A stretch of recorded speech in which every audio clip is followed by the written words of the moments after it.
Good afternoon. Welcome to the last discussion on our Researcher's Life speaker series hosted by University Libraries. Today we are discussing the Gospel of Matthew 25 verses 31 through 46, a call to social justice presented by Dr. Maria Pacino. She is the interim head of University Libraries, chair and professor, and her focus is often on diversity issues. So welcome, everyone. Thank you, Dr. Pacino, for presenting today. Go ahead. Okay. Hello, everyone. Many of you already know that I have a real passion for social justice issues. As a matter of fact, when I came to teach at Azusa Pacific University many years ago, I was hired to teach diversity courses in the School of Education, and those were for undergrads as well as teachers and administrators. And I have to say that it was a very difficult journey. In those days especially, it was diversity was still a topic that many people found it difficult to tread upon. But I have a really positive response from a student 20 years after he attended my class, and he was an administrator in a school. And it was amazing how he emailed me one day and he said, "Dr. Pacino, I don't think you really remember me, but I was in your class. I was an administrator, blah, blah, blah. I just want to apologize for the way I acted while you were trying to really teach us an important topic. I realize now, and I'm very grateful for having attended the class." And that's what brought tears to my eyes. I mean, I was just really happy. It wasn't not that it just made me feel good. I just felt like after 20 years, something got through. And so I thanked them, and I told them he had made my day. So that's kind of my experience with diversity. And I mentioned the word social justice, and for many people, it might have different meanings, but for me, it really means having a heart for helping those that are marginalized and disenfranchised. And I'm a Roman Catholic, and I have always been fascinated by the Latin American theology, which is also slightly part of Paulo Freire's pedagogy of freedom and pedagogy of oppression. And and by the way, I'm not a theologian, and I would never be smart enough to be one. But that was something, and the reason I delved into that topic was because I had to write my faith integration topic, and I started thinking what would be something that I'm really passionate about that I could feel I could link and present. So that's kind of the background why I got into this line of work. That was also part of my dissertation. But more than that, this sort of conversation we're having today, I thought it could also apply to the fact that we are in the Lenten season and moving toward Easter Sunday. And I thought that's a topic it could be good to reflect upon, especially as in our jobs at APU and in our other interactions outside of it. So the purpose, and by the way, this came about because one of my colleagues was putting up a display on the history of the Bible. It was actually Ken Otto. And I said, "Ken, do you mind if I give it a little spin and add something to do with about social justice and equity?" He said, "No, whatever you want to do." So we did that. And I actually need to thank two colleagues from the School of Theology, and then Alice Yaffe Day and Don Thorson, because I contacted them and I asked, "Can you please guide me through this thing that I feel like I need to do, but I'm very insecure about it." And so they really helped me with the Gospel of Matthew 25, 31 through 46, which I think it's so appropriate because it's always about what are we as Christians supposed to do towards those who are disenfranchised in society. And then especially when I thought more about it, it's how the gospel related to the related to issues of social cultural injustices that we have seen happening in American society and all over the world, especially now with the war in Ukraine. But we have gone through hundreds of years of many people feeling disenfranchised in this country, which has resulted in issues like xenophobia, otherism, or othering others, who are like the other, maybe is not as good as the rest of us are. And therefore a marginalization of Black, Indigenous, and people of color. And by the way, this is kind of a term that has emerged in this study of diversity and social justice.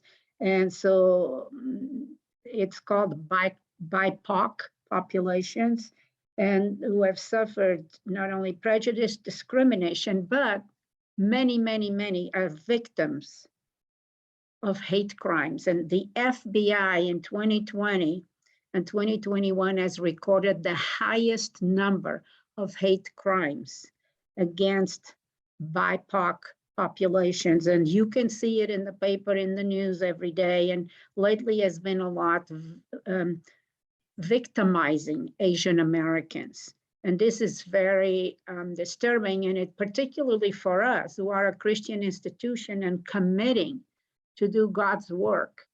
It's painful to see this happening. And so each one of us has a responsibility to respond and help. And then also in terms of our work within the university as teachers, as administrators, as whatever we do. How do we treat students? How would we treat colleagues and other people in the institution? So I just wanted to give you a brief intro. And Jennifer's going to show a little video that I put together based on the library display. And by the way, the music behind it, I paid for it to use it, okay? Because I don't believe in breaking copyright laws. So, and now I'll ask Jennifer if she can please run the video, and then we will have a little discussion after that. Thank you very much, Maria. At this time, I'm going to go ahead and hit play and just enjoy the video. And then after that, I will let you know when the discussion opens up again so we don't have any technical issues.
All right. Okay. We are back. Thank you very much for taking the time to look at the video. Yes, and by the way, I didn't do a correlation with the books that I put on display in terms of the particular Bible that was being on display as well. So I just wanted to ask what when you saw this, what were you thinking about? And also I have some questions in here, some reflective questions to process our discussion. And I started out by saying everyone may define social justice in different ways. But so the primary questions I have are, as a university, how do we ensure that our curriculum and pedagogy, and that means knowledge, skills, and dispositions, as well as other institutional services, provide a safe educational climate where students, faculty, and staff feel a sense of belonging? That's one question.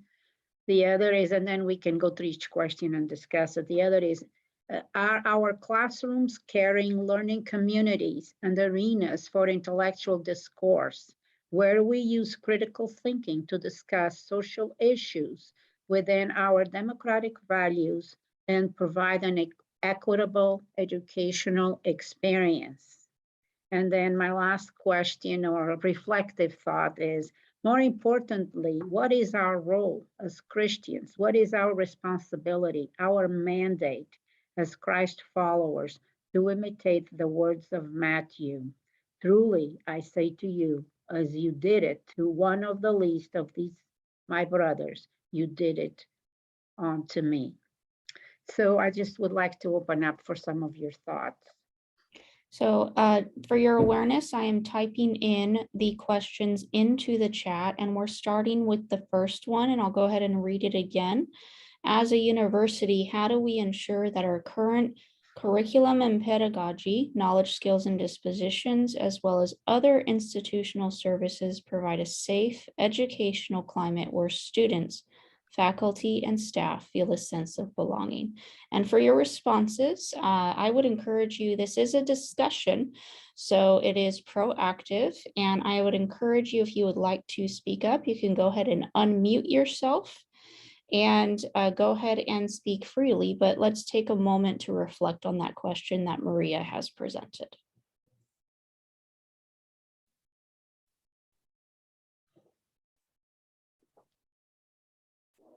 Hi, Maria. Hi, Jennifer. Thank you for Richard. facilitating this today. Thank you for attending. Good Thank you so you. much. Good to see you. And from our perspective in the Center for Diversity, Equity, and Inclusive Excellence, I pray that we have a part in the conversation for faculty and staff about safe learning environments, safe for all. Of course, our students, our primary client, if you will, but then also how are we modeling that for each other? And so in our diversity ambassador program, as you know, we talk about what cultural proficiency is, but we also talk about what cultural proficiency is not. You know, what is destructiveness? What is blindness? What is incapacity? And we have some very, difficult conversations about what that looks like in organizations and what does it look like at APU too. And then the conversation shifts to, then what do we do? It's not just analyzing our environment, but then the question still remains, what are we doing to proactively ensure this safety among all?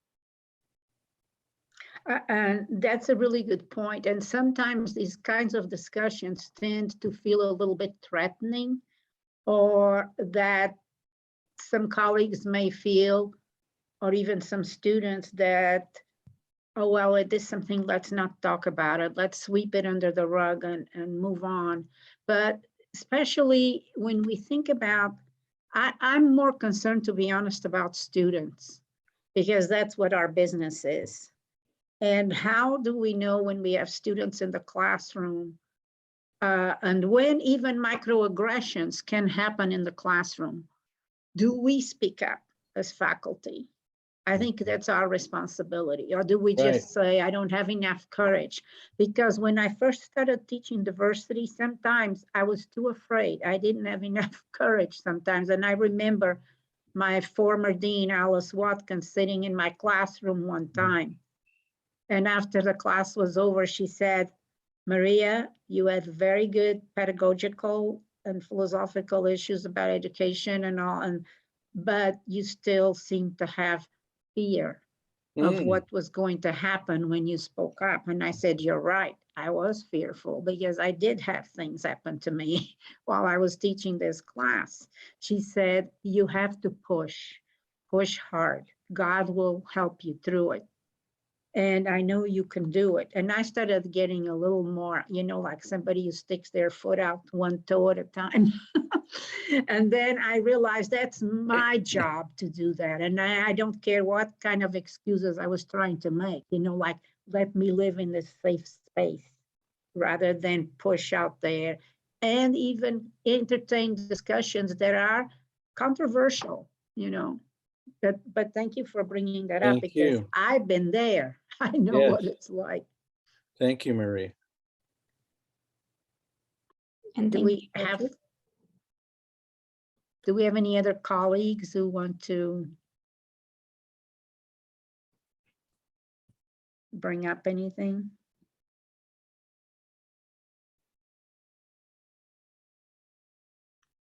Well,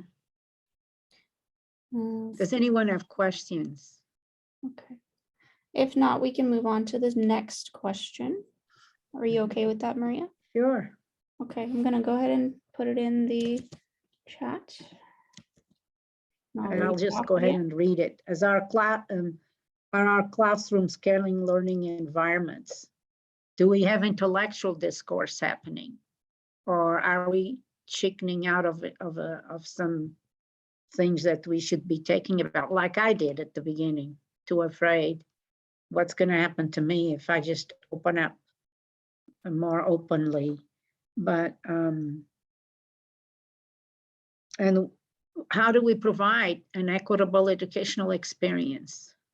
Can somebody share some of the things they might do in their own work, in their own teaching? I can start it off with perhaps a secondary question or a reflection.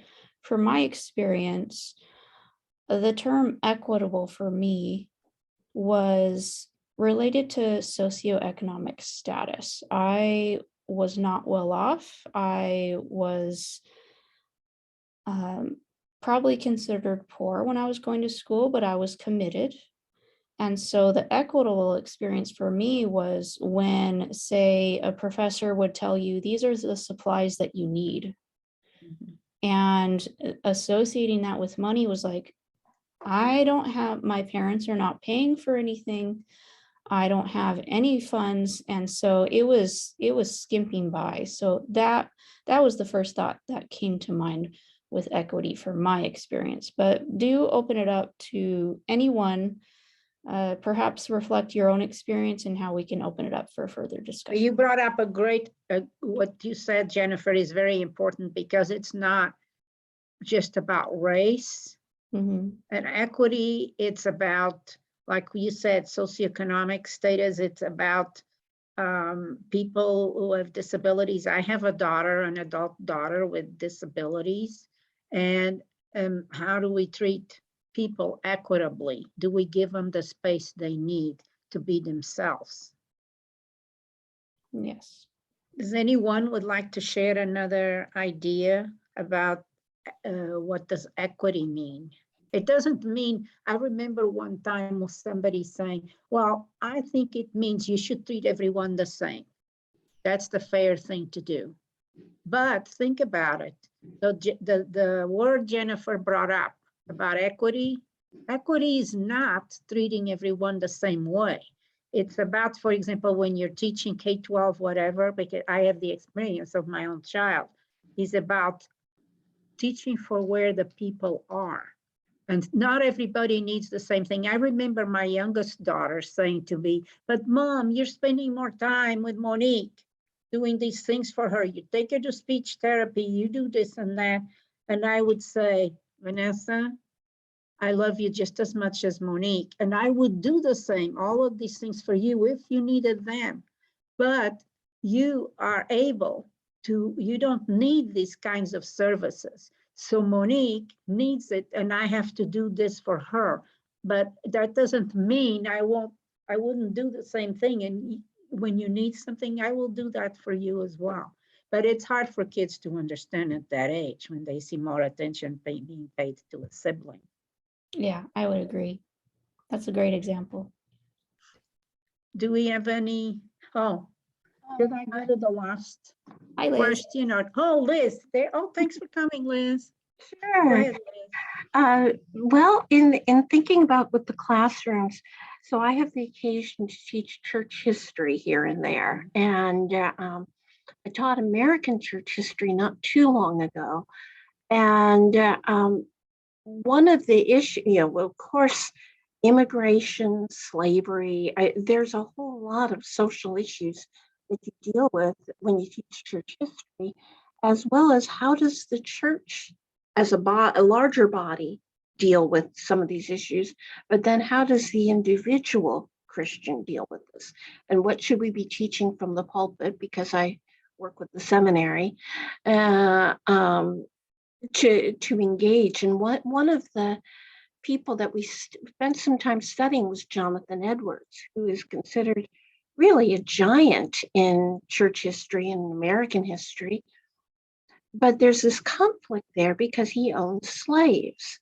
And what do you do with a person who is so known and regarded for their Christian walk and yet owns slaves? And his son was one of the leaders against slavery, for the abolition movement. And so we were able to have really good talks about, your faith, what your faith says and how it works out and what your practice is. And you can write all of the wonderful treatises, but if what you're doing is harmful to someone, and so we do a variety of readings so that it picks up a wide range of perspectives, so that it's not a single textbook or something. But I've found it very helpful to look at in terms of what is the church doing? What did the church do? What can we learn from, whether it was something good that we want to hold up or something that was a tragic mistake that we really need to learn from and grow from? And Liz, that was a wonderful example you gave, because we live in a world of dichotomy, right? Although we'd like things to be perfect, but they aren't. And so how do we deal with these issues where we've known that are people that are very committed to their Christian walk, and yet we see that they didn't model? This is the idea that do we just speak words out there, or do we model those particular words? And how do we come to an agreement on the dichotomy? And this happens a lot in the classroom because you deal with a lot of dichotomies, when we learn about science and philosophies and all this, historical events. So there is always a dichotomy. But you brought up, and this is, like you say, Liz, it's our role. We're in the classroom, right? To help the students navigate, because for some, especially undergrads, it's very difficult for them to deal with dichotomy, because sometimes they only see things in what we call, shall I say, black and white. How can this and this be different? How do we, teach them to use critical thinking to go through the processes? And so I really appreciate you bringing up that comment. One of the things that really worries me is really exactly about we as faculty and the teachers in the classroom. Are we listening, and are we poking our students to deal with these issues when we're talking about teaching about the history and sociology and all that? Are we teaching that? How do they navigate the dichotomy? And how do you, I mean, so they have to process that. So, and so I worry a lot about, it's because I've been here so long and I've seen so many things about what happens in the classrooms and what happens with the students when they leave a class and when they feel invisible. And again, when I came here, I also was in charge of a big grant to bring in Latinx women who were paraprofessionals in schools, and we wanted them to get their degree at APU. And often they would come to me, these women, and there was one man, and say, because they were older women, okay, and they're undergrad classes, and they would say, but you know, I never am asked to say anything, or when I ask a question, everybody looks at me like maybe I don't belong. Or so one of the things that I did when I saw this pattern in one particular class, I actually called the instructor. And first I said, I want to thank you so very much for what you're doing in the classroom, and especially for these students that are part of this grant. And I'm grateful, and I hope you will continue to support their journey. I didn't bring up, I probably could have brought up something, but I just wanted to say, I appreciate what you're doing. See them, because it's about, can you see the person in your classroom? And every person is an individual. It's not just treating everyone as a blank slate. I want to tell you another story. Okay, then you're saying, Maria, you're just telling me stories about APU, but let me tell you, I was once in an open meeting at APU, and this was actually in that big Wilden Hall during a faculty meeting, a big faculty meeting. And one person got up and said, well, the problem that we have nowadays, we are just not getting good students like we used to before. And to this day, I feel the guilt of not having gone up to this person. What do you mean by that? You know, of course, I knew what the person meant, and the person is not here anymore, so it doesn't matter. But what does it mean? We just don't get the same students. We don't get all, many of our students are not prep school students. Many of our students are poor students that come here for money, and many and cannot afford certain things. I can think of the athletes that are here that sometimes they're still hungry at night and they don't have enough food to feed themselves. And so, you know, it's just that I think it was a discomfort for that particular faculty member to see what do I need to do, you know. And I should have said, you know, what are you doing to bring out equity in there? But I just swallowed it, you know. So anyway, so that was an example I wanted to give. But the last question is really about what are we committing to do, especially now during Lenten season. What are we committing to change in the way we do our own professional lives here at APU and even outside in the community? I sometimes don't think we do enough activities with the Azusa community. So, you know, do we bring our, you know, bring people from the community? Do we offer activities where we invite them? And remember, we do not live in a wealthy community. So we have to think about the activities that we have, that it has to be something that is affordable to our brothers and sisters in the Azusa community. And just a reminder, I posted the question in the chat. Oh, okay. So you can review that. And so maybe somebody else has something to say. I don't want to just monopolize the time and just talk away. Well, I'll jump in. Years ago, Judy Hutchinson and I wrote the initial Carnegie community engagement application that we did, and we received that, and we've received it ever since, for about the last 12 years, having this Carnegie classification for community engagement. So in some ways, we've been recognized by Carnegie and others as being a university that is connected to the community. But I think we all know there's a way to be connected to the community, and then a way to really be connected to the community. And how do we elevate everybody? And I would say service learning is something that I've tried to use a lot, because I think it helps our students unbox the classroom. I think one of our challenges is how do you get students to really internalize what they're hearing the most? So just an example, several years ago, 3 or 4 years ago, the first year seminar classes were all focused on issues of homelessness. They chose a problem, homelessness, and they were all going to come from their different disciplines and really look at how would we, from social work or psychology or theology or even literature and all these areas, how would we address these problems and what role could we play? Well, for that section of my class, I got permission to do a service learning component where we partnered with Habitat for Humanity. So my students, we ended up getting out as far as Glendale, where we were doing a build out there, but we set up the entire day. So from leaving campus till we got back, we were using public transportation.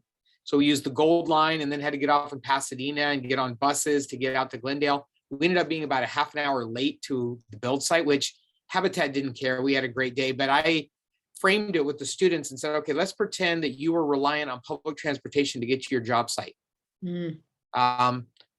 What I found intriguing is probably over half of that class had never been on public transportation. Buses, metros, it was almost this quirky urban thing that, you mean people take trains to work? I mean, it was just, for many of them, it was a disconnect. So the students actually, some of them said, well, I guess we're gonna have to leave a half an hour earlier tomorrow. Well, we met at 6 a.m. here in front of the APU. So they're like, I guess tomorrow we have to leave at 5:30. So it really played out the whole day of them having to experience what life would be like if you were housing insecure, if you were relying on public transportation, if you couldn't just pick up your cell phone and dial Uber to get you where you wanted to go or whatever. And I think for the students, that activity did much more than had I lectured for 3 solid weeks on issues of homelessness and poverty. It connected in a different way. So I think particularly this generation of students, we really need to think pedagogically kind of different in how we are going to connect to like the community, because you're absolutely right. The old concept of the ivory tower, that the university is a place to kind of withdraw from society and fill your mind for 4 years and then re-engage in society. That is not only impossible today, but it's unchristian. I mean, it's just not what we're supposed to be when it comes to the people around us. Wow. That was wonderful what you just said. And by the way, you are in a kind of position of power at APU. So I'm so glad you're speaking these words. And I hope you continue to speak them in your meetings that you go to with your colleagues and, are sort of in the governance area of the university. I don't mean faculty governance, but what you do. But what you said was just perfect to the point.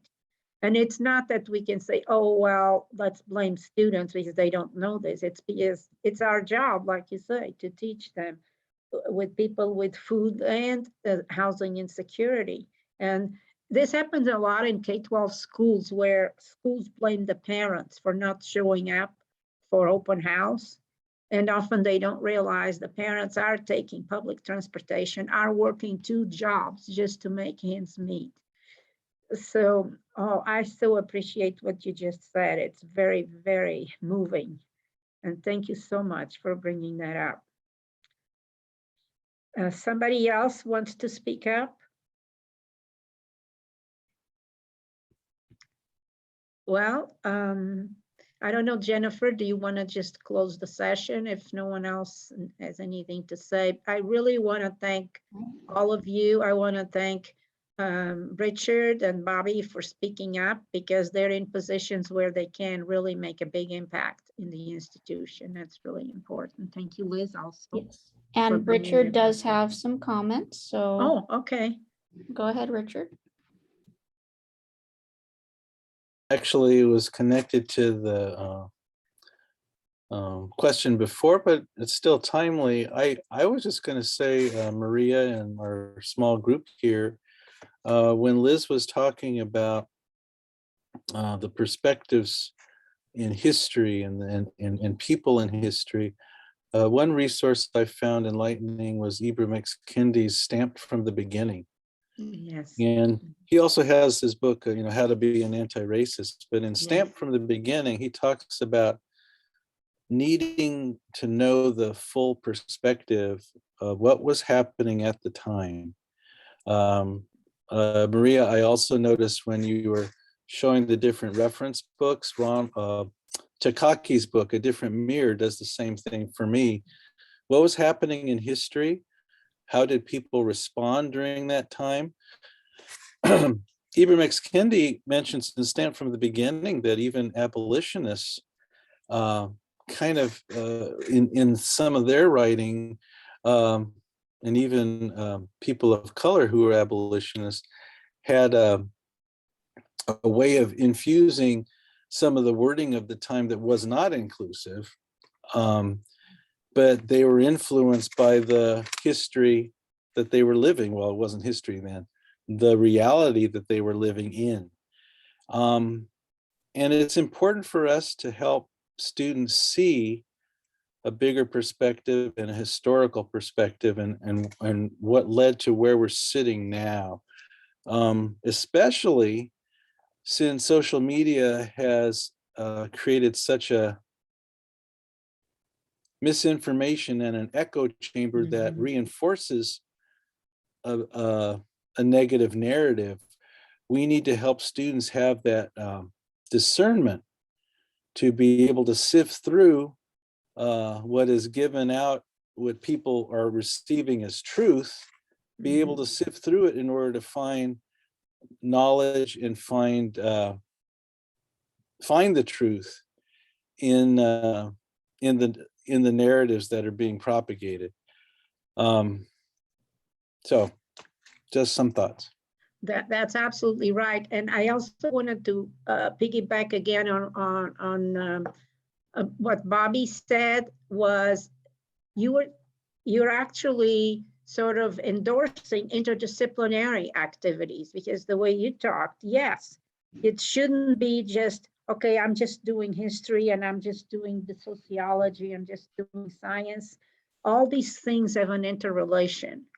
And it's important. I think we need to push more for interdisciplinary curriculum because it benefits the student. That's how people see the connections between, I mean, many years ago in my other life, I taught Spanish and French, and I always used to try to show my students how historical events impact society and in what ways do they impact society and make change. So I think that's important. Another thing it's important to be critical thinking is what kind of books are we using? Who are the people writing them? In general, you could make a generality and say history books are usually written by the point of view of the winners of wars or whatever we're talking about in society, right?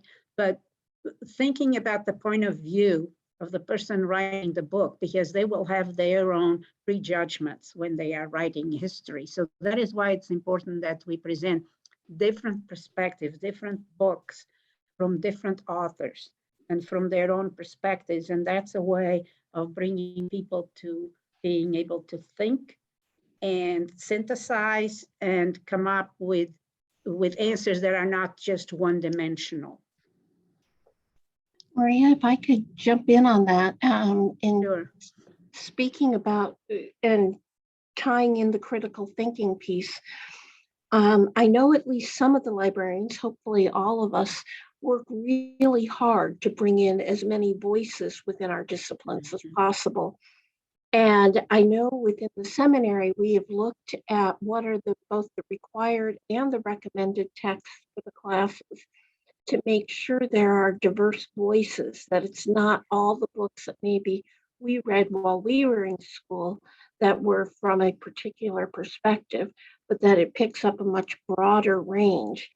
And so what faculty might consider doing is look at their syllabus and see even if they can add one new book a semester, something like that. And if they don't know the resources, to speak with the librarian who's the liaison in their area because we see the catalogs, we stay current with the new literature that's coming out across our disciplines. And I know I've been able to recommend a number of new titles in the different disciplines that I work with, just as a way to expand, if we want students, if we want ourselves to be more aware of everybody's perspective. It's reading Yes. variety of voices. And Richard, I wrote down your recommendation. I'll make sure that we have it or put it on our shopping list when the library gets money again. When we have enough. No, I mean, I would even be so bold as to say, why can't some classes get together for a colloquium from different disciplines?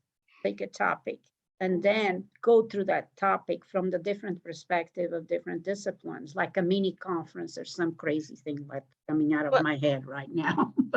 Well, actually, So- the honors college does that, But and it's just the honors college. I Yeah. used to teach in the High Sierra program, Mhm. and that was also done that way. Mhm. But yeah, it was an amazing way to teach, to have them all interconnected that way.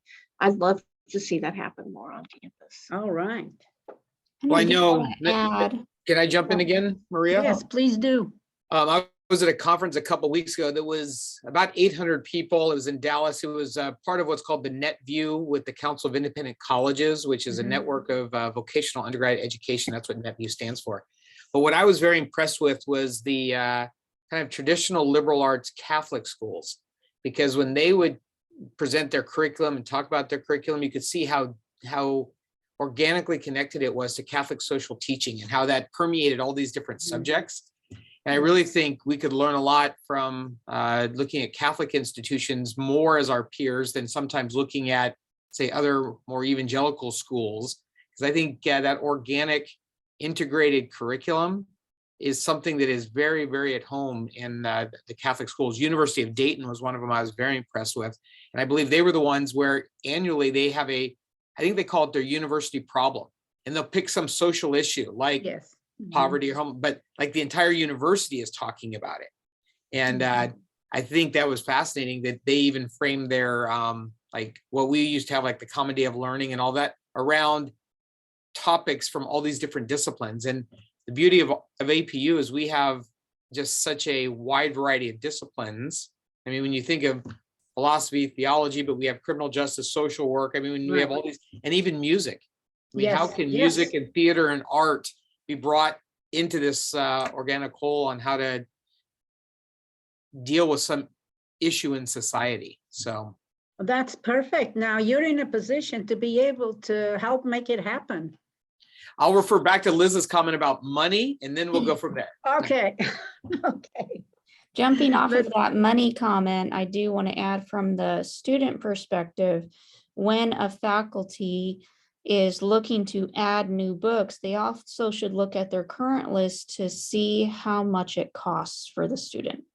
And whether or Yes. not with their liaison, if the library already has a copy, and if not, can the library purchase an ebook copy so all students can Can have access. have access? So that goes into that equity question. Exactly. And by the way, a few years ago, I attended right here a conference at APU by the Higher Ed, Lori Schreiner, and they had a woman who wrote the book, Hispanic Servicing Institutions. And so I have it actually over here. And the idea is that I totally believe in bringing in students of different cultural backgrounds, very diverse students. But once they get here, we need to make a commitment. How are we going to sustain them throughout their journey in here? So, and this, by the way, this book has lots of good ideas that this woman wrote, and she happens to be Latina. And so I mean, as I said, my bottom line is always the students. What are we going to do? And what is our Christian responsibility to take the students where they are and go through their journey with them and make sure they are welcome here, that they don't feel they're left out because somebody thinks less of them. So again, Oh, I really enjoy. I didn't think we were going to have this wonderful conversation. I'm really excited about it and really appreciate it. Does anyone have any other comments they'd like to make? So if not, I just want to thank all of you for being here. I was a little nervous when I first started, but look, I started mouthing off, didn't have any trouble. And with your help, it really inspired me. So thank you so very much for having been here, taking the time to do this today. And thank you from the bottom of my heart. And God bless all of you. And thank you, everyone. you, Just Maria. as Thank you, Jennifer, for guiding us through. Thank you, just Jennifer. Thank you, housekeeping. Maria. Yes, thank you, Maria. Housekeeping, for your awareness, those that have registered will get a copy of this. And if they were not able to attend live, if you know that you want someone that would like to listen, I will be sending out that link hopefully within the next couple days, because we do have to upload and do some technical things. And thank you to Carmen also, who provided us with an Otter link, and I will provide that to everyone as well, that recorded the entire conversation for those that learn better through reading, which is awesome. I was not aware of that resource. So thank you once again. Thank you, Dr. Maria Pacino, for presenting this discussion. Thank you, everyone, you. for engaging God with bless. us. God bless all of you. Yes, Bye-bye. God bless you. everyone. Thank you. Hey, Yes. Maria, do you have a set? Or did she just clear off? Oh, she did. Oh, okay. You can reach out to her. Thank Okay, you. thank you. All right. Bye-bye.